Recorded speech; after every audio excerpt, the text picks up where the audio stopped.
A'udzubillahi minasyaitonirrajim. Bismillahirrahmanirrahim.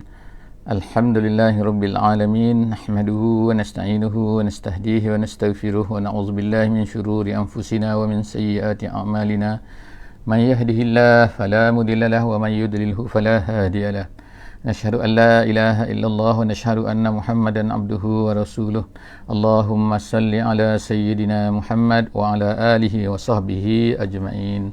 Alhamdulillah, kita bersyukur pada Allah Subhanahu wa taala. Salawat dan salam kita panjatkan kepada baginda Nabi sallallahu alaihi wasallam. Alhamdulillah, pertamanya insya-Allah kita bersyukur banyak-banyak kepada Allah Subhanahu wa taala. Salawat dan salam kita panjatkan kepada baginda Nabi sallallahu alaihi wasallam.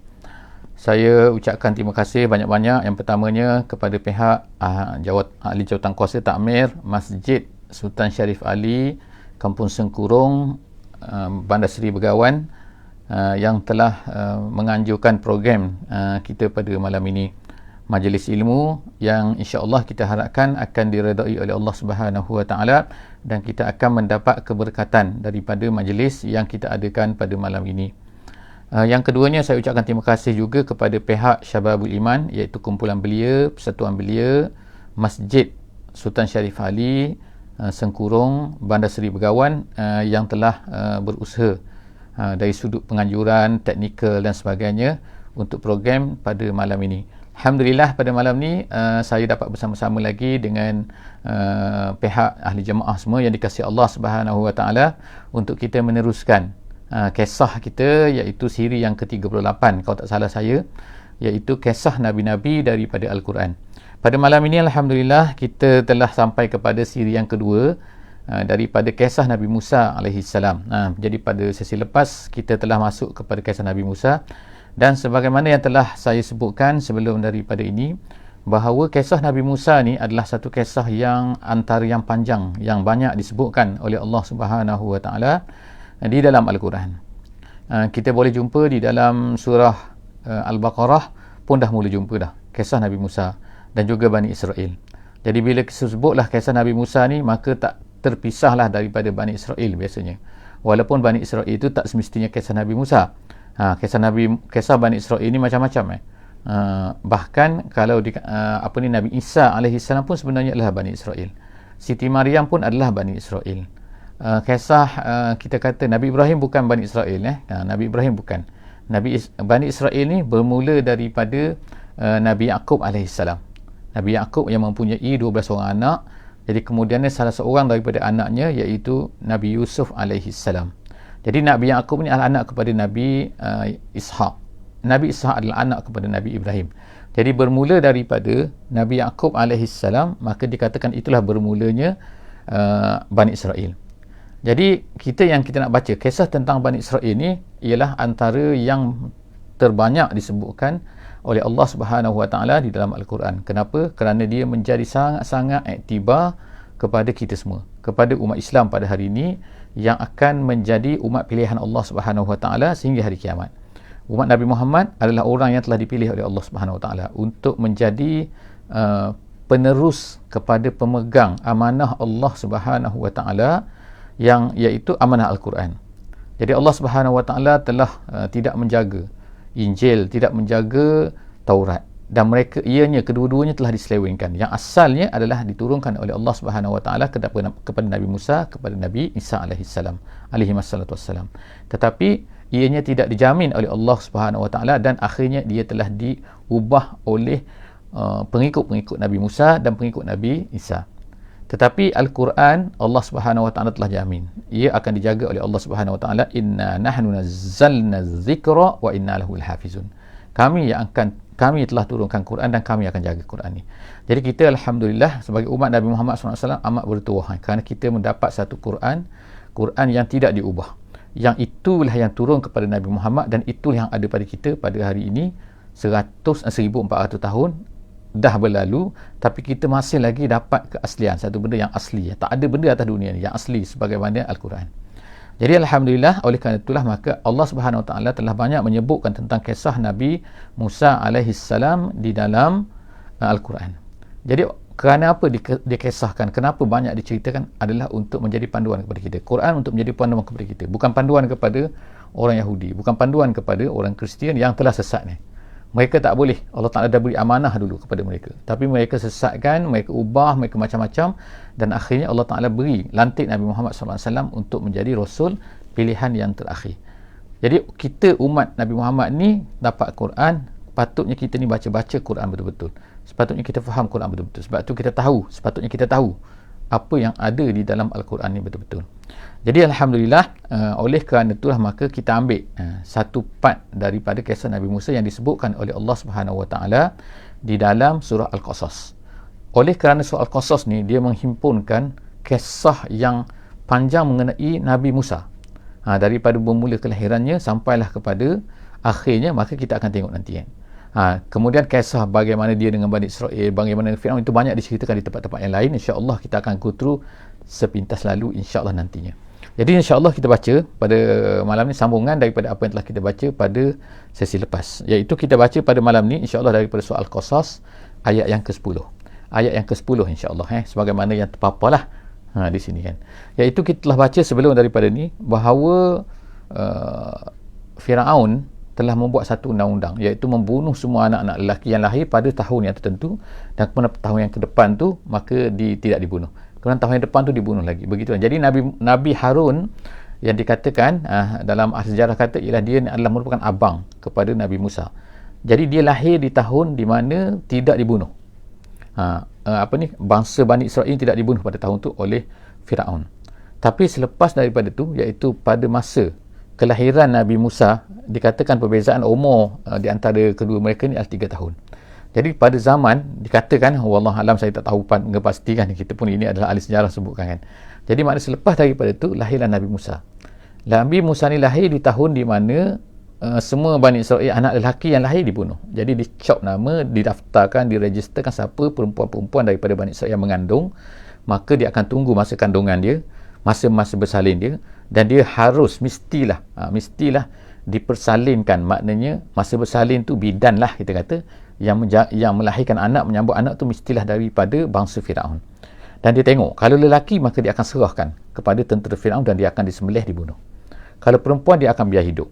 Jadi pada masa Nabi Musa ni, kita cerita hari tu bahawa lahir di tahun mana dia dibunuh. Jadi umat dia sangat takut, maka dia telah jadi oleh kerana mereka tak perasan, oleh kerana dikatakan bahawa tak nampak bahawa mak Nabi Musa tu yang dikatakan bernama Aminah pada masa tu, dikatakan dalam sejarah, dia kata jadi orang tak nampak dia ni mengandung. Jadi akhirnya dia bersalin.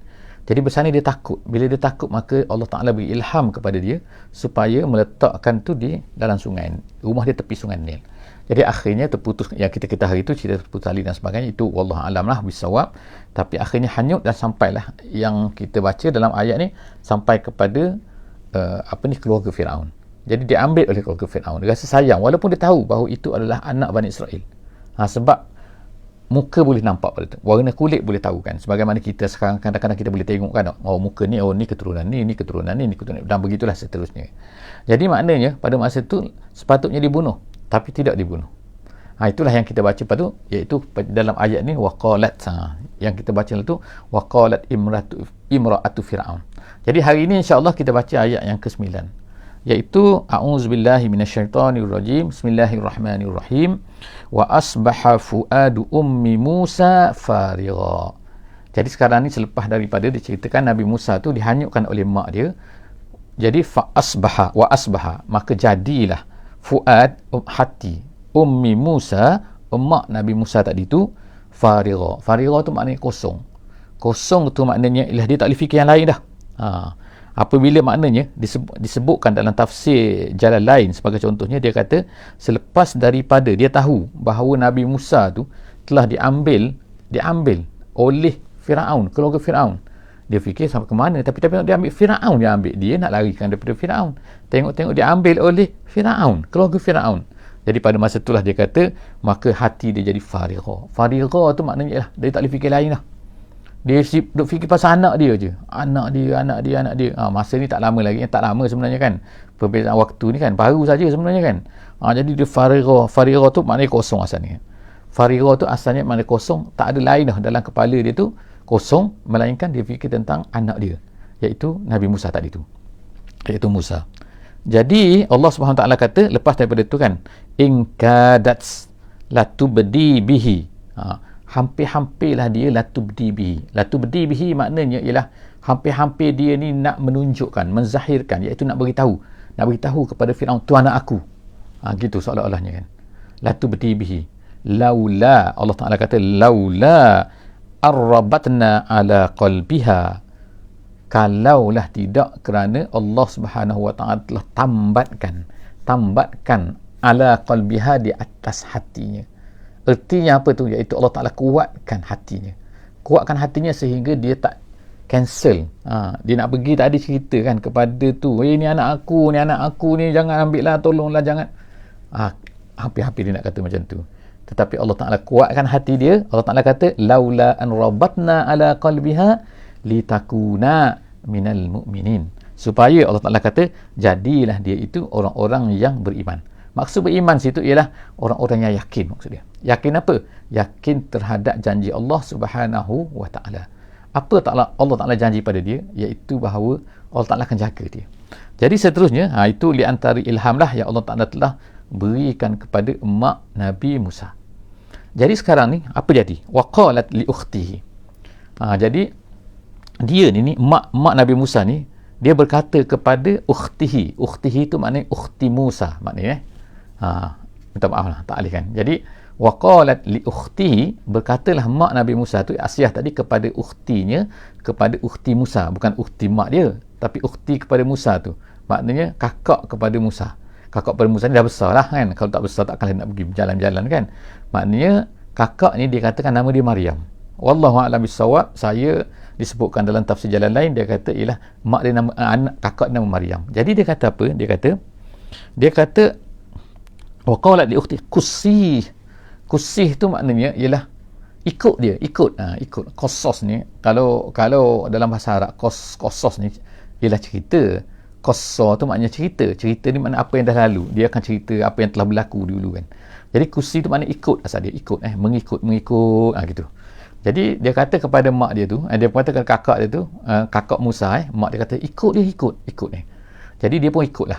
Jadi fabasurat bihi an junubin, dia kata fabasurat bihi an junubin makna dia tengok kakak dia pun ikutlah tu, tengok bila dengar dah diambil oleh Firaun, dia pergi cari berita.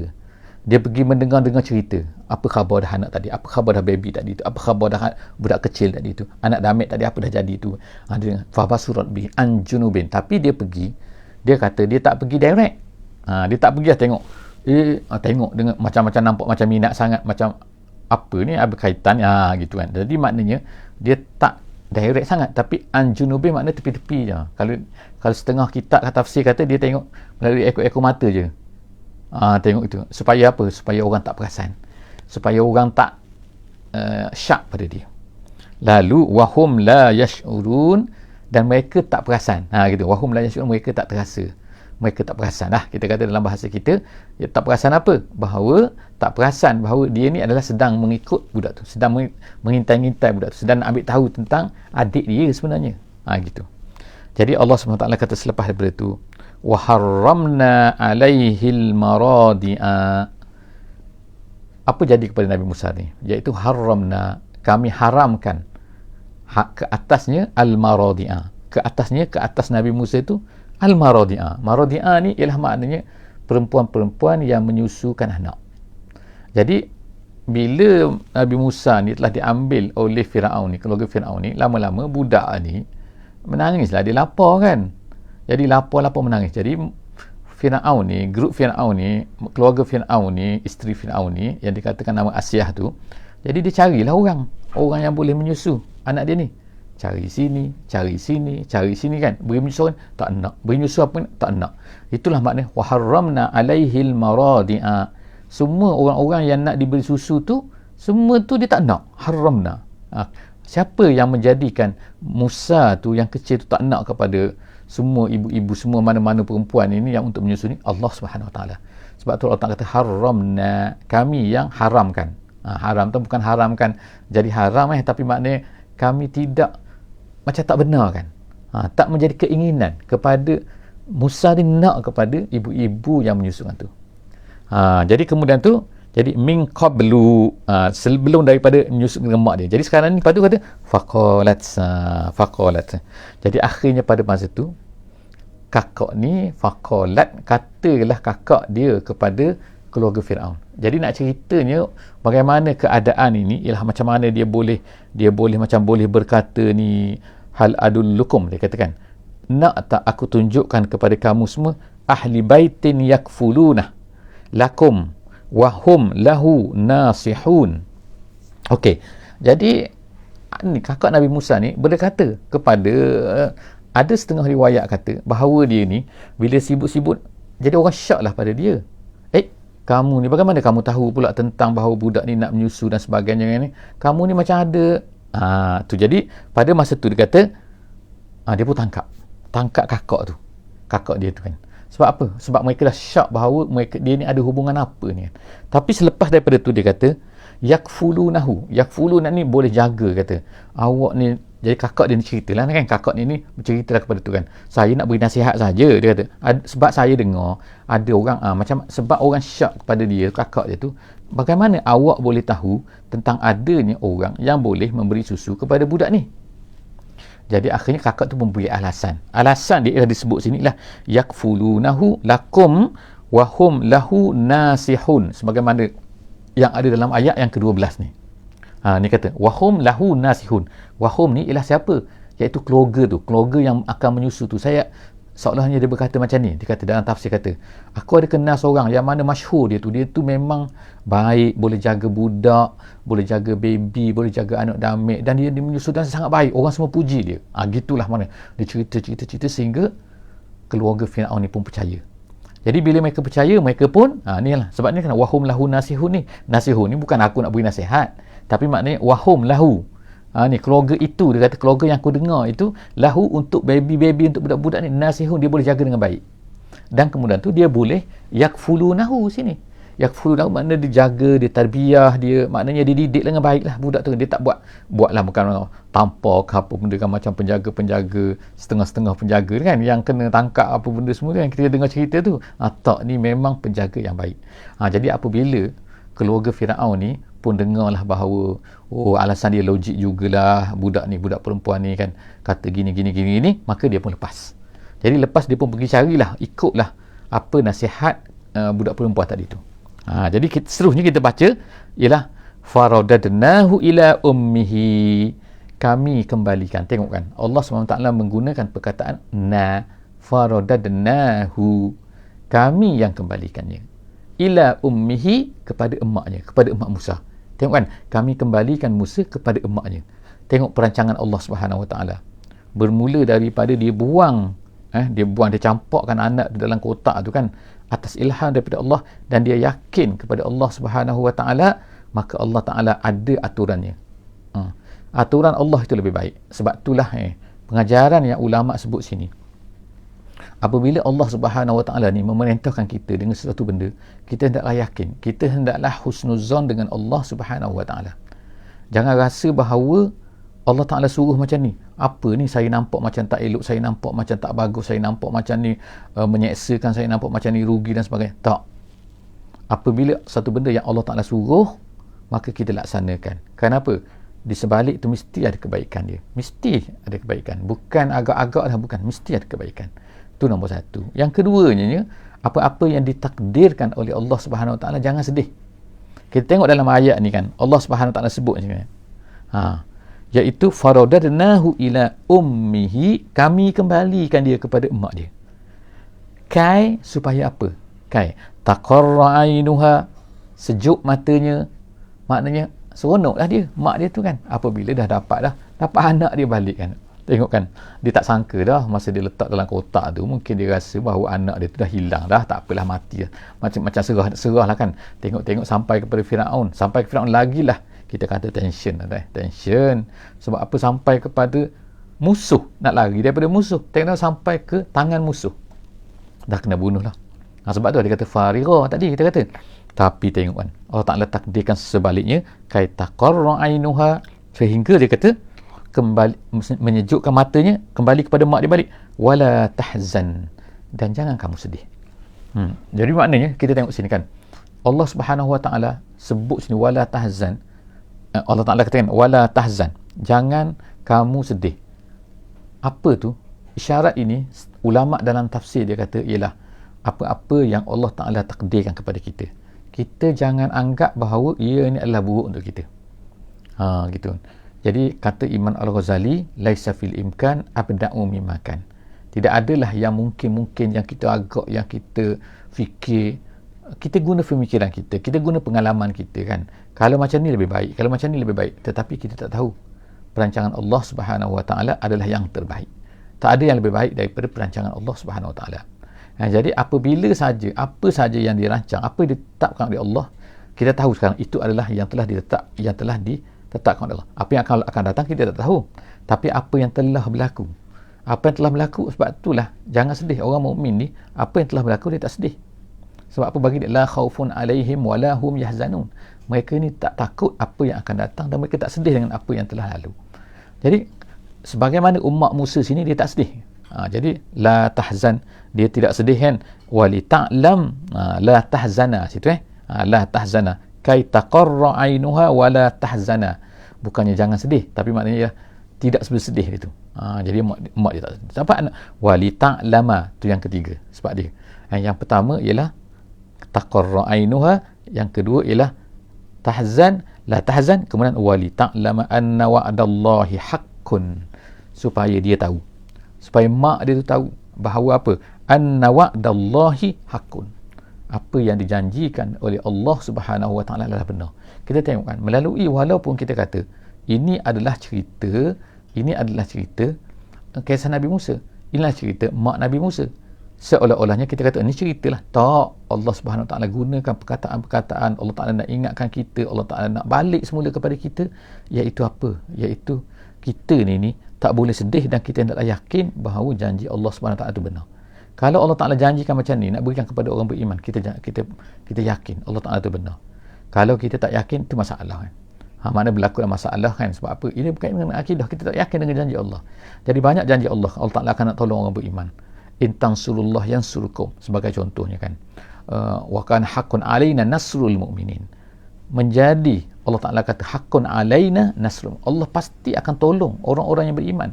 Allah pasti, siapa yang tolong agama Allah, in tansurullah yansurkum, Allah Taala pasti akan tolong dia. Jadi itu janji Allah. Jadi kita campur dengan ayat ni, anna wa'dallahi haqqun, apa yang ditetapkan oleh Allah Taala itu pasti akan berlaku. Jadi oleh kerana itulah walakin Allah SWT sebut walakinna aksarahum la ya'lamun, tapi banyak manusia ni tak tahu.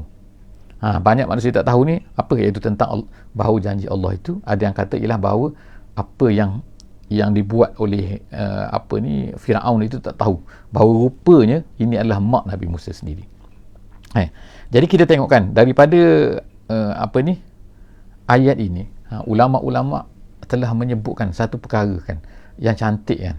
Nabi Musa, mak Nabi Musa ni, semasa dia meletakkan Nabi Musa tu di dalam kotak lah, kita kata dalam kotak kan, nak dihanyutkan, apa perasaan dia pada masa tu? Perasaan takut. Dia pasti bahawa tak adalah matilah kan. Tiba-tiba kita tengok kan, Allah Ta'ala peraturan dia lebih baik lagi. Tengok, dia kembalikan Nabi Musa tu yang masih kecil. Dikatakan makna cerita ni berlaku tak lama kan.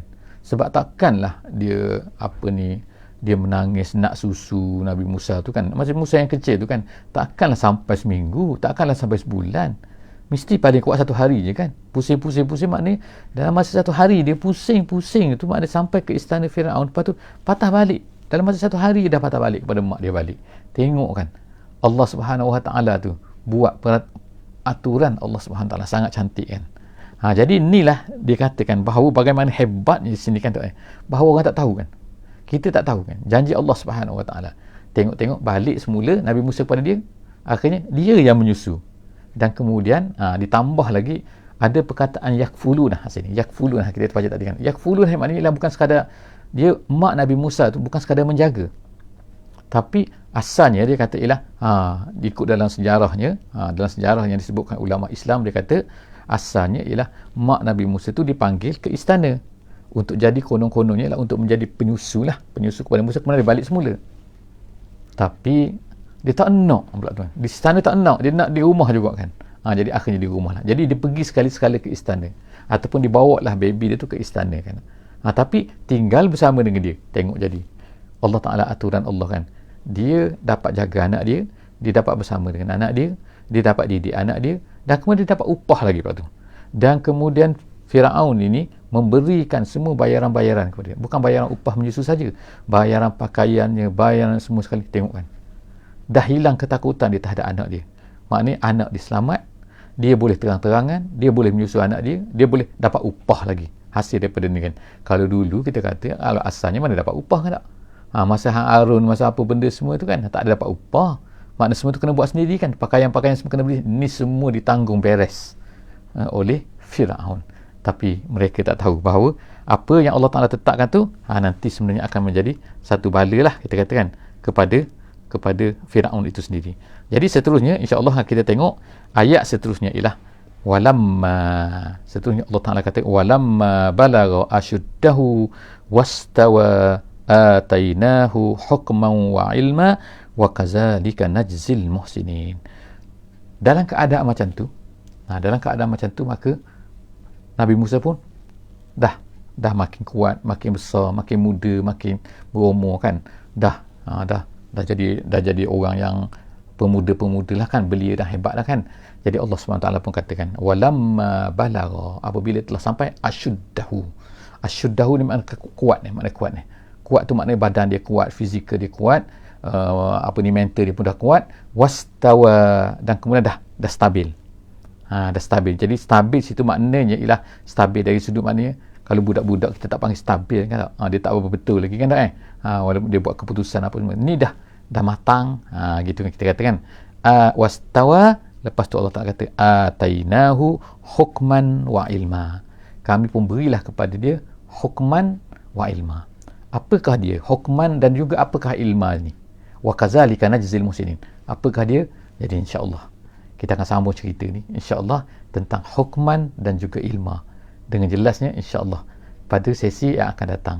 Jadi buat akhirnya insya-Allah setakat ini sajalah yang dapat saya kongsikan pada malam ni bersama-sama dengan tuan-tuan dan puan-puan semua ahli jemaah yang disayangi, yang dikasihi Allah Subhanahu Wa Taala, yang telah kita alhamdulillah telah dapat bersama-sama dalam masjid untuk solat 5 waktu jemaah insya-Allah, walaupun dalam keadaan berjauhan, tapi tak apa, alhamdulillah kan, walaupun kita belum lagi dapat untuk mengadakan majlis-majlis, tapi insya-Allah tak lama lagi insya-Allah apabila vaksin telah sampai kepada peratus yang tertentu, insya-Allah moga-moga kita akan dapat bersama-sama lagi lah dalam masjid yang kita rindui insya-Allah.